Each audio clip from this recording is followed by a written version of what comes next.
የታሰረበት ምክንያት ታውቋል። የፌደራል ፖሊስ በሰዓት ላይ መግለጫ ወጥቷል። አዶናይም እንግዲህ ያሰረበት ምክንያት እንዲህ ፎቶ ካነሱት በኋላም ታዲያም በመግለጫ ይዘውበት ወጥተዋል። በፌደራል ፖሊስ መግለጫ ላይም አዶናይ ብርሃነ ሀብተ ሚካኤል በቁጥጥር ስር ሊውል የቻለው ከኢትዮጵያ ሕዝብ ባህልና መልካም ስነ ምግባር በተቃራኒ በሕዝብ ዘንድ ተቀባይነት የሌለው አስነዋሪ አለባበስ ለብሰው በአደባባይ በቴሌቪዥን ቀጥታ ስርጭት የታዩት 5 ተጠርጣሪዎች በቁጥጥር ስር ባሉበት የወንጀል ጉዳይ ጋር በተያያዘ መሆኑን አስታውቁም እውቅናናም ገንዘብ ለማግኘት ብቻን በማሰብ ሚዲያዎችን ኃላፊነት በጎደለው አካውን እየተጠቀሙ በተለይም ወጣቱ ትውልድ መልካም ስነ ምግባር ተቀርጾ ሀገርን የሚጠቅሙ ተግባራትን እንዳያከናውኑና በተቃራኒው በትውልዱ ላይ ርካሽ ባህልን ለመጫን የሚደረገው ተግባር ለመከላከል የኢትዮጵያ ፌደራል ፖሊስ የጀመረው ምርመራም አጠናክሮ እንደሚቀጥል የተጽዕኖ ፈጣሪው የአዶናይ እናት ልጅ ያጠፋው ነገር የለም፣ መንግስት በቅርቡ አጣርቶ እንደሚለቀው ተስፋ አድርጋለሁ ሲሉ ተናገሩ።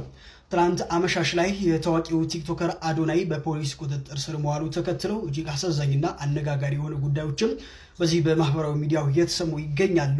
አዶናይ በቁጥጥር ስር መዋሉ ተከትለው እናቱ ለቢቢሲ ትግርኛ በሰጡት ቃል ልጅ ያጠፋው ነገር የለም፣ ያሰረው መንግስት ሁኔታውን አጣርተው እንደሚለቀው አምናለሁ ያሉ ሲሆን ልጃቸው እንደሚያውቁትና ብሎም ደግሞ ለሌሎች በጎ አድራጊ መሆኑንም አስረድቷል። የራሱን ምቹ ህይወት ትቶ መጥቶ ሰዎችን የሚያግዝ እኔንም የሚያበረታታ ልጅ ነው።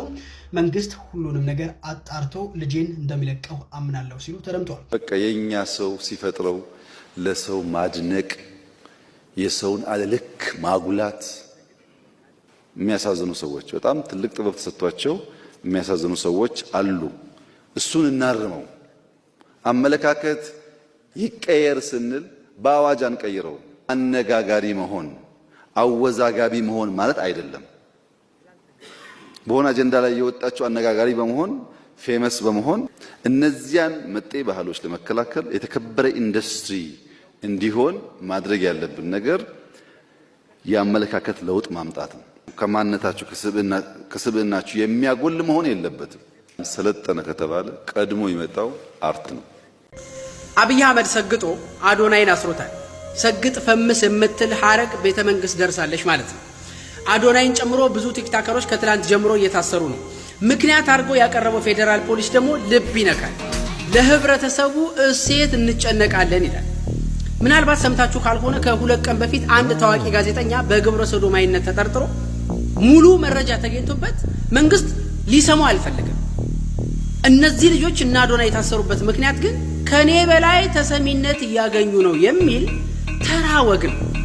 አብይ አህመድ ህዝብ ትኩረት ነስቶኛል ባለ ቁጥር ሁሉ የሚችለውን እያደረገ በክፉም በደጉም ህዝቡ ዘንድ መነሳት ይፈልጋል እንጂ አንድም ቀን የህብረተሰብን ችግር ለመፍታት አስቦ ያቅም። አብይ አህመድ ልወደድ ባይነት ስላለበት ብቻ